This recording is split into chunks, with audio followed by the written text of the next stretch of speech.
Professor Igor Duarte, em primeiro lugar, queria agradecer muitíssimo a sua presença e a sua disposição de encontrar um tempo para visitar nossa cidade, visitar nossos estúdios e conceder essa entrevista. Eu iniciaria com uma pergunta que eu acredito que seja de interesse de todos os nossos telespectadores, independentemente de serem profissionais da área de saúde ou não. Nós sabemos que o homem não é o oposto da mulher, mas também sabemos que o homem não é igual à mulher. Sim. Eu perguntaria inicialmente, existe diferença no cérebro do gênero masculino e do gênero feminino, professor Igor? Doutor, primeiramente eu quero agradecer a oportunidade de estar aqui, né, de retornar a Campos, que é uma cidade muito agradável. Eu tenho uma história aqui de infância e eu fui muito bem recebido aqui. Muito obrigado pela essa recepção calorosa de vocês. Existem algumas diferenças entre o cérebro do homem e o cérebro da mulher. É importante destacar que elas são sutis, mas existem. E algumas dessas diferenças estruturais, talvez podem explicar algumas características que as mulheres têm, que o homem não tem, que o homem tenha, que a mulher não tenha. Talvez isso pode ser explicado. Então a ciência evoluiu, a neurociência evoluiu dos anos 90 para cá, de uma forma consideravelmente grande. Então conseguimos detectar alguns detalhes que no passado não dava, que pode justificar isso. Então nós vamos discutir com os telespectadores agora essas possíveis diferenças que sim, existem. Existem diferenças funcionais, professor Igor, ou existem também diferença anatômica, diferença nas estruturas cerebrais? Tem os dois. Então, algumas estruturas o homem tem em maior volume que a mulher, outras estruturas a mulher tem em maior volume que o homem. Então são diferenças anatômicas. Até os anos 90 não se conheciam cientificamente as diferenças funcionais. Não tinha métodos de fazer essa varredura. Então com os métodos de imagem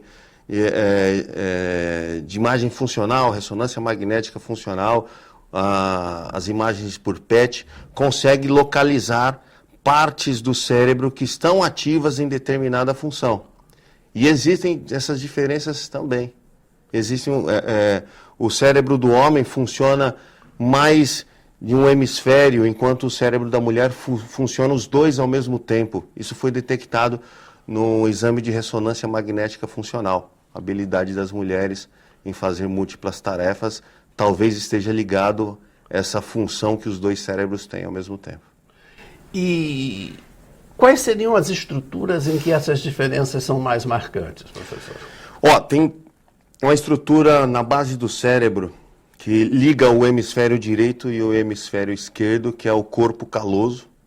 Existem alguns estudos que afirmam que a menina não nasce com o corpo caloso maior que o homem, que o menino.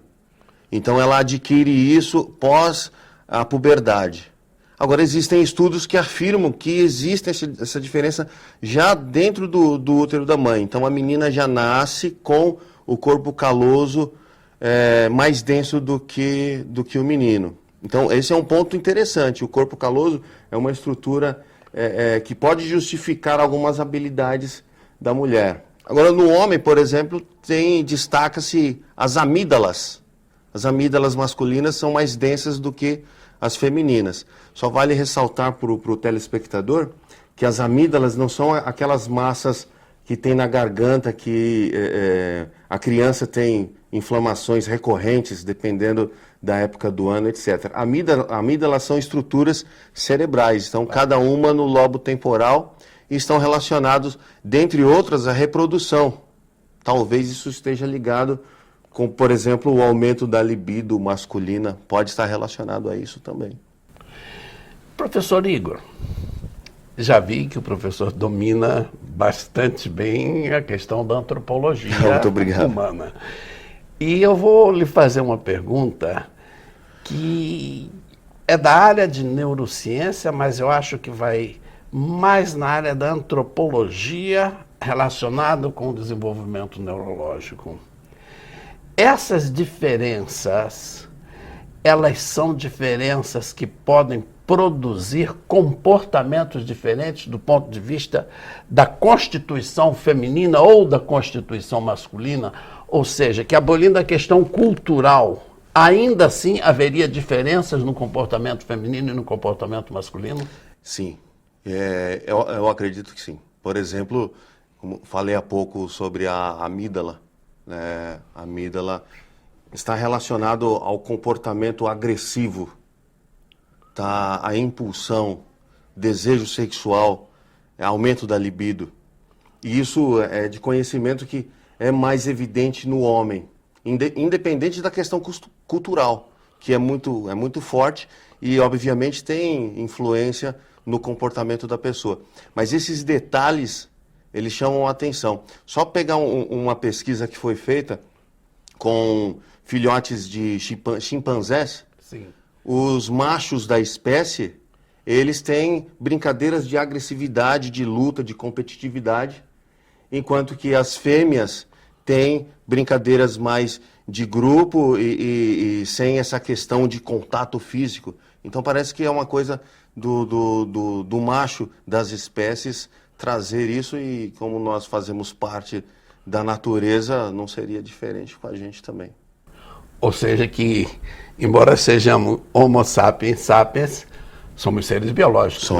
Somos sim. Evoluímos. Estávamos em algum lugar no passado e hoje estamos aqui ocupando o topo da cadeia. Eu perguntaria, professor Igor, eu gostaria que essa entrevista durasse horas, porque além da dúvida dos telespectadores, vem minhas próprias curiosidades pessoais, não é? Eu perguntaria, está relacionado à questão de que o macho é um disseminador de genes que quer impor ao mundo a sua genética e a fêmea seleciona os genes que ela quer manter para a eternidade da espécie? Me parece que do ponto de vista natural mesmo, é assim, os machos são semeadores.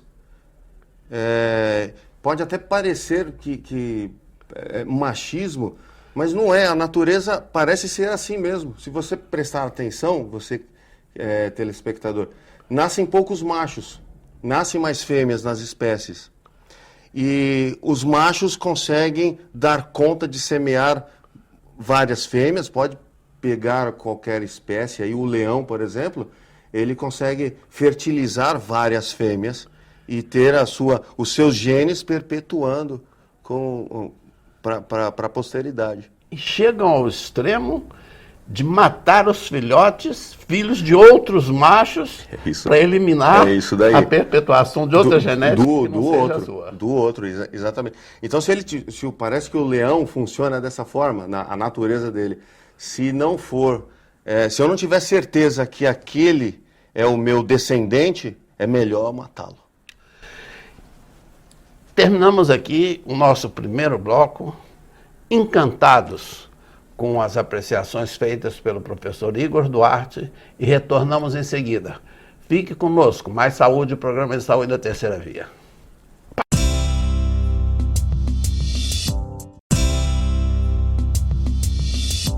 Iniciamos aqui o segundo bloco do Mais Saúde, o programa de saúde da Terceira Via, perguntando ao professor Igor Duarte.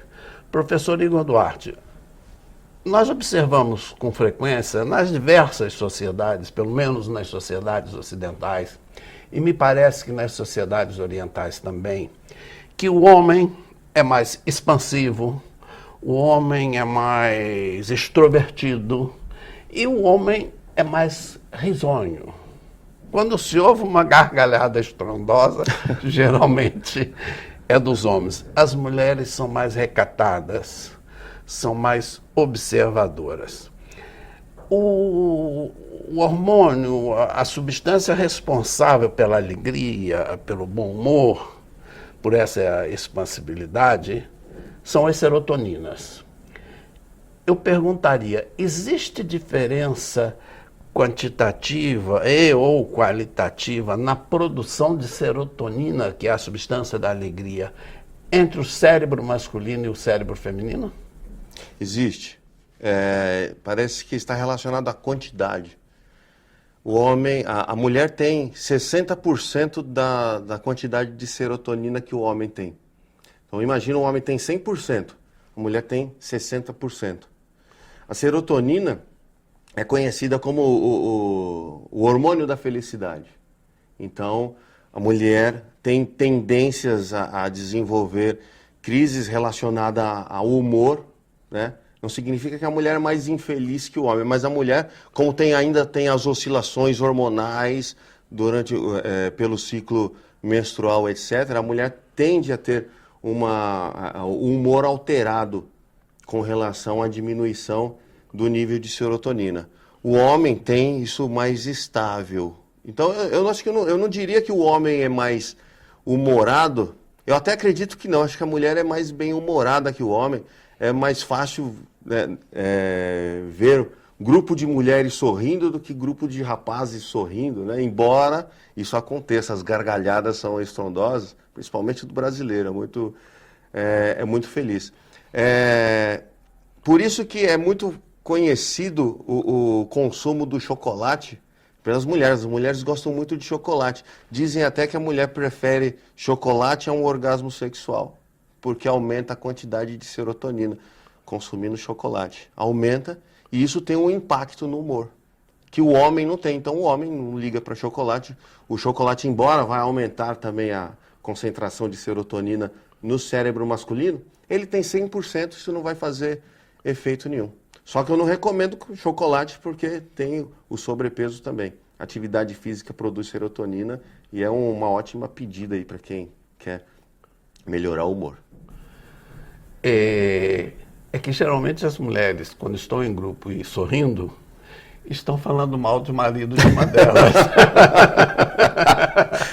E os homens em grupo, quando estão dando gargalhadas, ou é por causa do Flamengo, do Vasco, do Botafogo ou do Fluminense. Eu sou de São Paulo, eles vão falar do Corinthians lá. Lá quando os homens se reúnem e dão gargalhadas, é alguma coisa relacionada ao trabalho. Eles trabalham muito lá.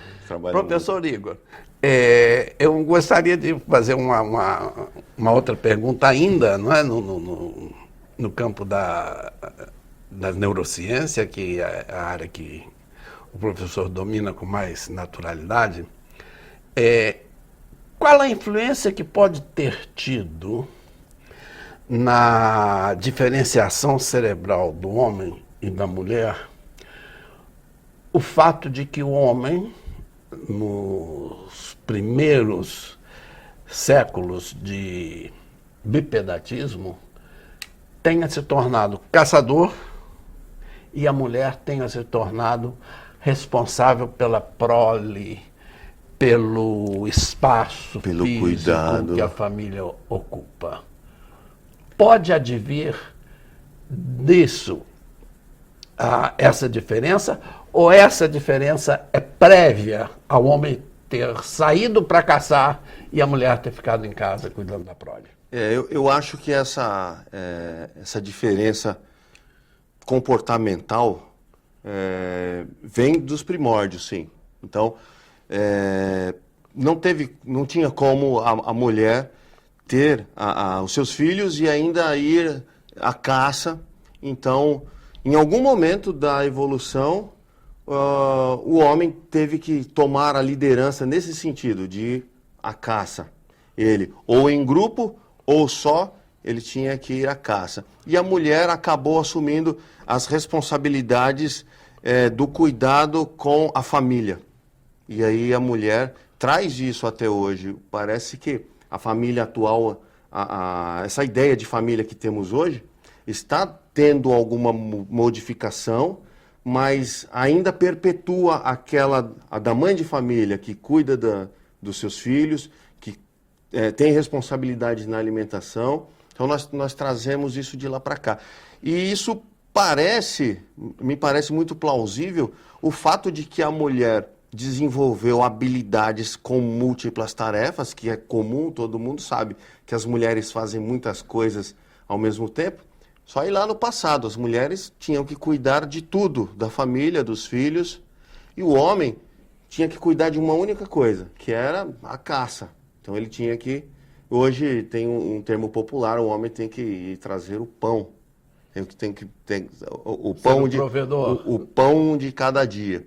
E aí o homem parece ser monoprocessável, faz uma coisa de cada vez. Certamente você já ouviu isso em algum lugar. O homem faz uma coisa, as mulheres fazem muitas coisas. E isso está refletindo positivamente para as mulheres, porque as mulheres estão dominando o mercado de trabalho, que está cada vez mais exigente, de pessoas que tenham capacidade de fazer várias coisas. Os homens, com essa habilidade de fazer uma tarefa única, está perdendo meio espaço. Mas isso não significa que os homens não sejam capazes. Claro. Mas as mulheres têm mais aptidão a fazer isso. E essa aptidão vem das diferenciações das estruturas cerebrais? Acredito que sim. O corpo caloso, nas mulheres, ser mais denso, tem um papel importante em ligar o cérebro direito ao cérebro esquerdo, e a mulher consegue trabalhar com os dois cérebros ao mesmo tempo, melhor que o homem. Professor Igor, eu vou deixar uma pergunta no ar para o nosso terceiro bloco, já que o segundo bloco termina por enquanto aqui. Eu perguntaria, existe um mito relacionado à diferença de peso entre o cérebro feminino e o cérebro masculino, uma vez que a média de peso do cérebro masculino é maior do que a média de peso do cérebro feminino. Isso implica em dizer que o homem tenha mais neurônios do que a mulher? Responda, por favor, no terceiro bloco. Mais Saúde, o programa da saúde da Terceira Via encerra aqui o segundo bloco e retornamos em seguida. Fique conosco. Um copo d'água gelada, um cafezinho e já voltamos no nosso terceiro bloco.